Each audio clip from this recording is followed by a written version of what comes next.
नमस्कार, बहुत स्वागत है आपका ओंकार न्यूज में। मैं हूं आपके साथ ज्योति यादव। तो बुलेटिन की शुरुआत करेंगे बड़ी खबर के साथ। औरंगाबाद के रघुनंदन भवन में एक परिसंवाद कार्यक्रम आयोजित किया गया, जिसका विषय था मौलिक अधिकार और मानवीय मूल्य। इस कार्यक्रम के मुख्य अतिथि के रूप में निखिल कुमार सह परिवार पूर्व राज्यपाल नागालैंड उपस्थित थे। वहीं इस कार्यक्रम की अध्यक्षता जिला विधिक संघ के अध्यक्ष रसिक बिहारी सिंह ने किया है और कार्यक्रम की संचालन अधिवक्ता प्रेमचंद्र मिश्रा ने किया। वहीं निखिल कुमार ने अपने संबोधन के दौरान कहा कि आज की परिवेश में हम सभी को संविधान से सुरक्षा के प्रति जागरूक और जवाबदेह होने की आवश्यकता है। संविधान प्रदत्त जो मौलिक अधिकार और कर्तव्य है, उसे समाज के हर वर्ग में अधिक से अधिक प्रचारित करने की आवश्यकता है, क्योंकि ऐसा ना करने पर संविधान खतरे में पड़ सकता है। वहीं संविधान निर्माताओं ने ग्राम स्वराज की परिकल्पना को मौलिक अधिकार से जोड़ा है।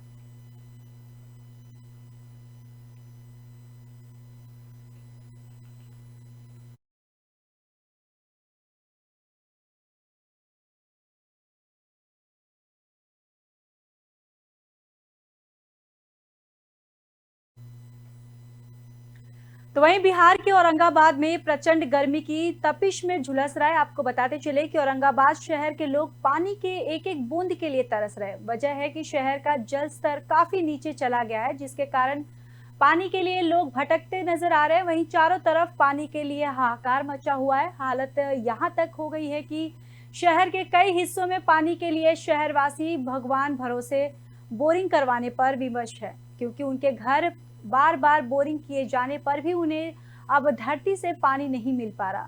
नतीजन शहरवासी काफी आक्रोशित हैं। वहीं शहरवासियों का कहना है कि इसका एकमात्र कारण शहर के नजदीक सीमेंट फैक्ट्री है, जिसके द्वारा प्लांट के अंदर ही भारी मात्रा में बड़ी बड़ी बोरिंग करवाकर पानी जमीन के अंदर से निकाला जा रहा है, जिसके कारण आज औरंगाबाद में पीने के पानी का किल्लत हो गया है, जिसके जिम्मेवार कुछ प्रतिनिधि भी हैं। उन्हीं के उपेक्षापूर्ण रवैये के कारण इस समस्या ने विकराल रूप ले लिया है, क्योंकि सीमेंट प्लांट के प्रबंधन अपने मानक शर्तों के अनुरूप कार्य नहीं कर रहे और मनमानी तरीका से जमीन के अंदर से पानी की निकासी कर रहे हैं, जिसके खिलाफ शहरवासियों ने उच्च न्यायालय में सीमेंट फैक्ट्री के विरुद्ध रिट याचिका दायर करने की तैयारी की है।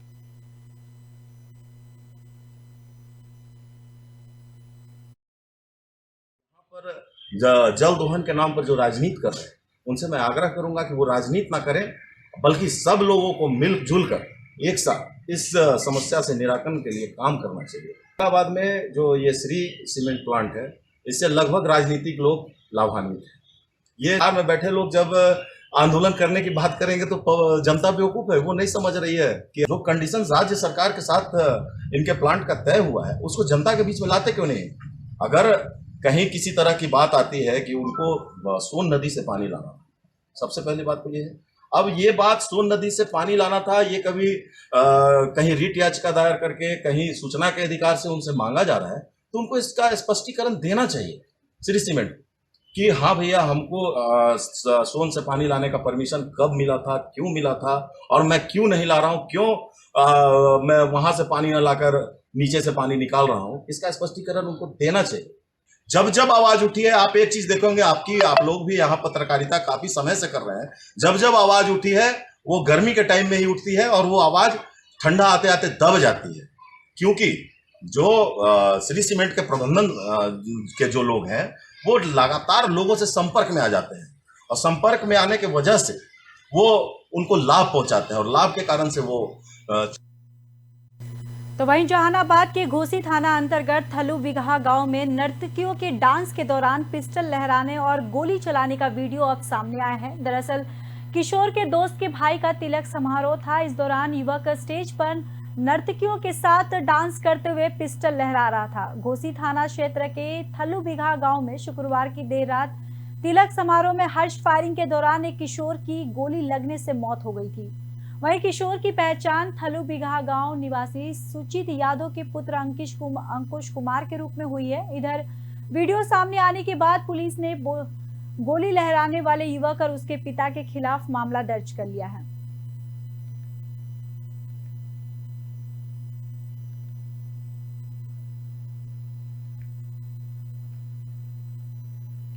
बढ़ते हैं अगली खबर की ओर। मुजफ्फरपुर में बेखौफ होकर पहुंचे हुए बाइक सवार दो अपराधी ने घर में घुसकर एक शख्स को गोली मारकर मौके से फरार हो गए। वहीं आपको बताते चले कि सदर थाना क्षेत्र के कच्ची पक्की सुस्ता रोड की ये बताई जा रही है घटना। जानकारी के मुताबिक मौके पर पहुंचे डीएसपी टाउन राघव दयाल और सदर थाना पुलिस, मिली जानकारी में आपको बताते चले कि आधा दर्जन से भी अधिक की संख्या में गोली मारकर अपराधी फरार हो गए हैं। वहीं मृतक की पहचान सदर थाना क्षेत्र के पक्की रोड के निवासी राजीव कुमार उर्फ इंडियन कुमार के रूप में किया गया है। बताया जा रहा है कि आपसी रंजिश में घटना को अंजाम दिया गया है। वहीं इस पूरे मामले में पुलिस सीसीटीवी फुटेज के मुताबिक जांच कर रही है। जांच हत्या करने वालों की जा रही है। बाइक सवार दो अपराधकर्मी आता है और गोली चला देता है उनको, गोली उनके शरीर में लगता है और स्पॉट डेथ उनका हो जाता है। तो पुलिस सबको कब्जे में लेकर पोस्टमार्टम के लिए एसकेएम से भेजा है और घटनास्थल पर जो भी सीन है उसको हम लोग सीसीटीवी फुटेज और इसके आधार पर पता लगाने का प्रयास कर रहे हैं। नवादा जिले के हिसुआ थाना क्षेत्र के बैजनाथपुर गुमटी समीप अज्ञात वाहन की चपेट में आने से मामा और भांजा की मौत हो गई है, जिससे परिजनों में कोहराम मच गया है। आपको बताते चले कि मृतक युवक की पहचान नगर थाना क्षेत्र के कुरमा गांव निवासी मनोज रविदास का पुत्र विकास के रूप में हुई है और हिसुआ थाना क्षेत्र के कैथिर गांव निवासी राजू कुमार के रूप में किया गया है। वहीं फिलहाल पुलिस दोनों शव को कब्जे में लेकर पोस्टमार्टम की तैयारी में जुट गई है। दरअसल घटना के बाद मृतक के परिजनों का रो रो कर बुरा हाल है।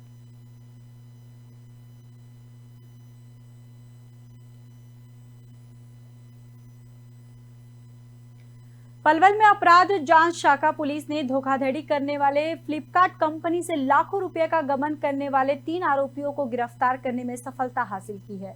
यह आरोपी फ्लिपकार्ट कंपनी में ही काम करते थे, जो कि सस्ते मोबाइल फोनों के आखिर के 3 ईएमआई नंबर बदलकर उन्हें महंगे फोन दिखाकर अब तक फ्लिपकार्ट कंपनी को करीब 11 लाख रुपए का चूना लगा चुके हैं। तीनों आरोपियों को अदालत में पेश करके अब पुलिस रिमांड पर लेगी है। वहीं आपको बताते चले कि रिमांड अवधि के दौरान आरोपियों से और भी कई बड़े खुलासे होने की संभावना जताई जा रही है।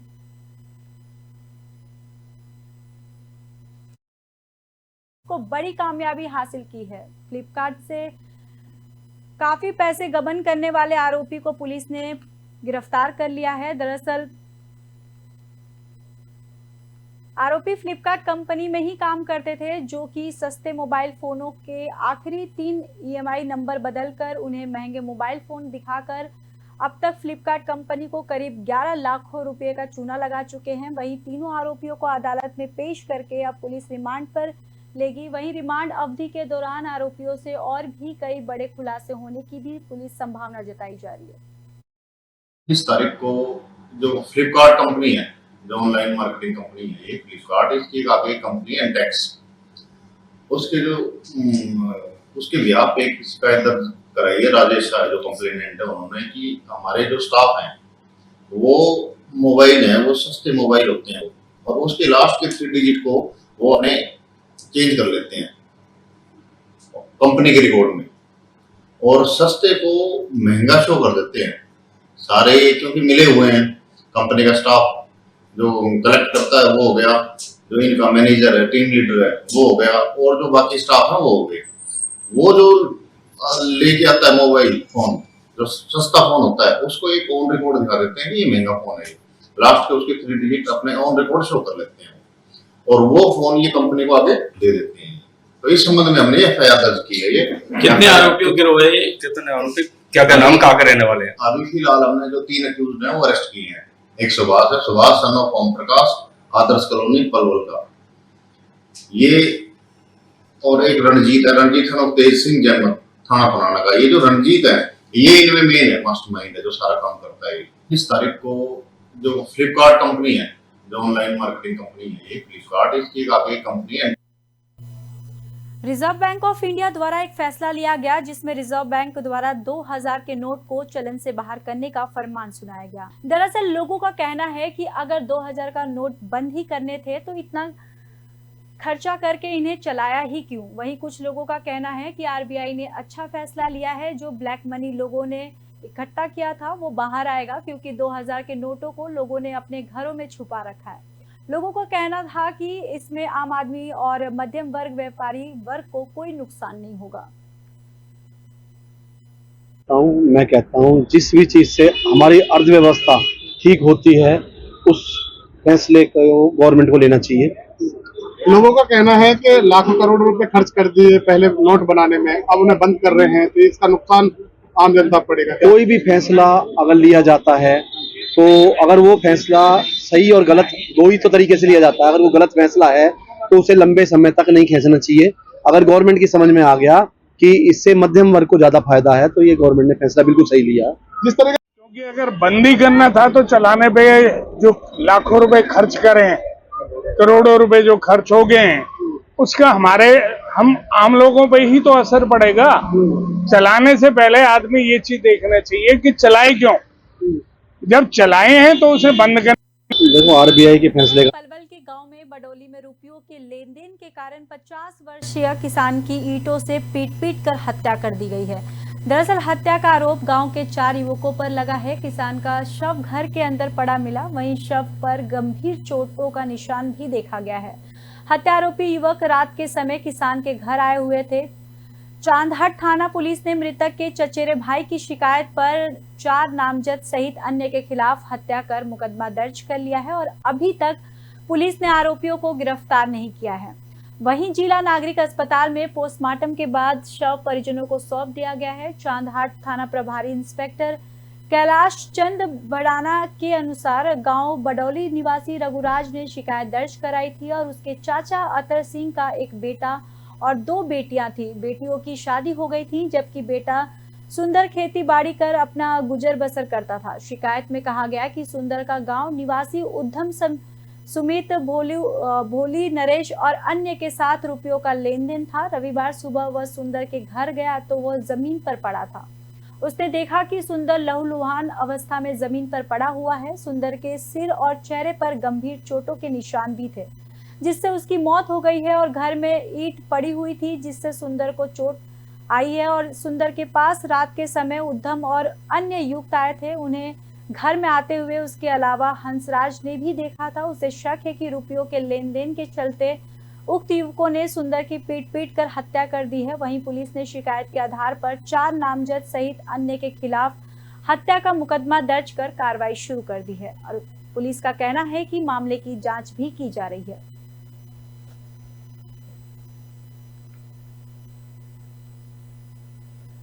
उड़नदस्ता फरीदाबाद की टीम ने संदिग्ध सरकारी राशन के चावल की कालाबाजारी की सूचना पर होडल में यूपी से 2 ट्रैक्टर में भरकर लाए गए चावल को चालक सहित काबू करने में सफलता हासिल की है। इस मामले में होडल थाना पुलिस ने दोनों ट्रैक्टर को मोटर वाहन अधिनियम के तहत इंपाउंड कर दिया है और मुख्यमंत्री उड़नदस्ता फरीदाबाद टीम के डीएसपी राजेश चेची ने मामले की जानकारी देते हुए बताया कि उनकी टीम को गुप्त सूचना प्राप्त हुई थी कि गांव बुखरारी तहसील छाता उत्तर प्रदेश से सरकारी राशन का चावल ट्रैक्टर में भरकर होडल शहर में बेचने के लिए लाया जा रहा है। अगर संबंधित विभाग के अधिकारियों को साथ लेकर तुरंत चेक किया जाए तो उत्तर प्रदेश सरकार के सरकारी राशन के चावल की कालाबाजारी का मामला सामने आ सकता है। जिस सूचना के आधार पर उनकी टीम ने त्वरित कार्रवाई करते हुए खाद्य आपूर्ति विभाग के अधिकारियों के साथ होडल के गोडाता चौक पर दोनों ट्रैक्टरों को चेक किया। एक गुप्त सूचना के आधार पर मुख्यमंत्री उड़नदस्ता फरीदाबाद की टीम के द्वारा आज होडल में जब 2 ट्रैक्टरों को चेक किया गया तो पता चला कि उनमें चावल भरा हुआ था। जैसी सूचना ये थी कि ये चावल उत्तर प्रदेश में जो सप्लाई का है, जो राशन डिपो से जो सप्लाई होती है उसका चावल इधर हरियाणा में सप्लाई हो रहा है। परंतु जब चेक किया गया तो ये प्राइवेट प्लास्टिक के कट्टों में था जिसमें कोई सरकारी मोहर वो नहीं थी। परंतु पूछताछ पे ड्राइवर्स ने बताया कि ये जिन लोगों को वितरित होता है संभावना ये कि वो फेरी वालों को या दुकानदार को वो बेच देते हैं अनाज और वो इकट्ठा करके वो हरियाणा में सप्लाई।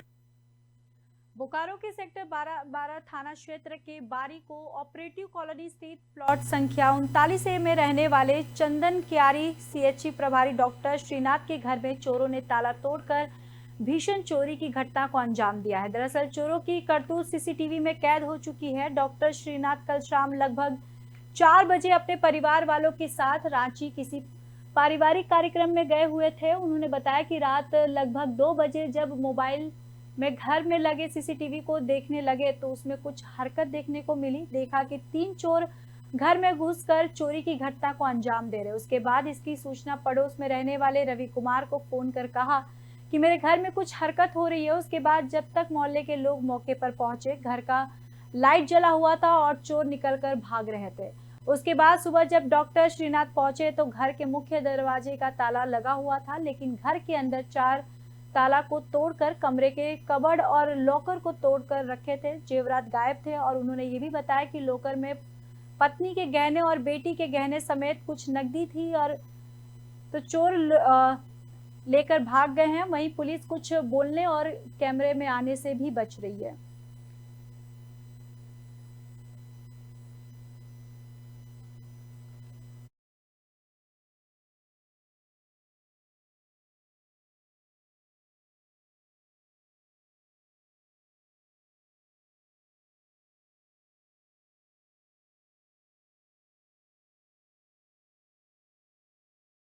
कल मैं अपने परिवार के साथ रांची अपने एक परिजन के यहाँ गया था। कोई पारिवारिक मिलन था।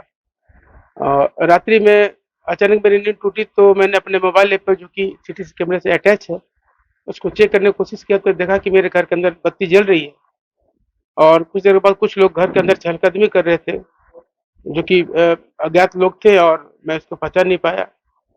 तो मैं अपने पड़ोसी को मैंने तुरंत फोन किया और चूंकि मैं लाइव देख रहा था तो हमारे जो पड़ोसी है वो लोग उठ के हल्ला गुल्ला करने लगे। तो 3 लोग को मैंने देखा कि वो घर से निकल के गुरदासपुर जीटी रोड पर मिल्क प्लांट चौराहे पर आज दोपहर एक दर्दनाक सड़क हादसा हो गया जिसमें एक युवक की मौत हो गई है जबकि 15 वर्षीय लड़की और 10 वर्षीय बालक गंभीर रूप से घायल हो गए। जानकारी के मुताबिक गांव नरपुर निवासी अजय पाल पुत्र रजवीर अपने ताई जी के पास मिलकर प्लांट के सामने रहता था। आज दोपहर अजय पाल अपने चाचा की 15 साल की बेटी जेसिका और चाचा के 10 वर्षीय लड़के कुलवंत के साथ अपनी स्कूटी से जा रहे थे। दोपहर करीब 12:45 में गुरदासपुर के मलिक प्लांट चौराहे पर मोड़ पर काटते हुए गुरदासपुर की तरफ आ रहे थे। सामने से लदे हुए ट्रक से उसकी टक्कर हो गई और अजय पाल के ऊपर से ट्रक का एक टायर गुजर गया जिससे उसका शरीर पूरी तरह से कुचल गया है। वहीं उसकी मौके पर ही मौत हो गई है जबकि उसके चाचा की लड़की जेसिका और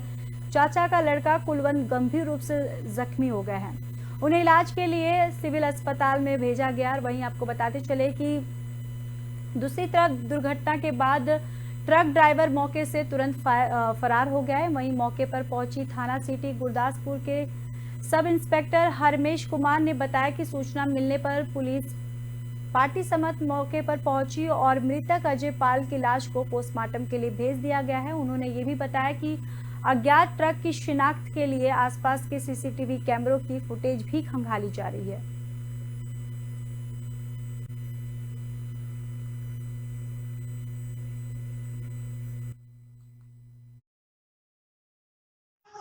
थाने मुंशी तक फोन आया सी मिल्क प्लांट लागे कोई एक्सीडेंट होया वा उत्थे पहुंचो तो मैं इत्थे आया। इत्थे आके पता लगा कि मोपड़ का ते कैंटर का एक्सीडेंट होया वा कि जिहदे च 2 बच्चे जख्मी हो गया उन्होंने हॉस्पिटल पहुँचाया गया इलाज वास्ते। तो अजय कुमार उसकी डैथ हो गई मौके पर। फिर लागे शागे असीं कैमरे चैक कर रहे हैं, तफ्तीश चल रही है, जो भी सामने आएगा उस मुताबिक कार्रवाई की जाएगी। की लगता कि गलती होएगी ये तो हम देखो पता लगेगा कि असीं देखांगे कैमरे की फुटेज थाने मुंशी तक। फिलहाल इस बुलेटिन में बस इतना ही। बाकी देश और दुनिया की खबरों के लिए देखते रहिए ओंकार न्यूज।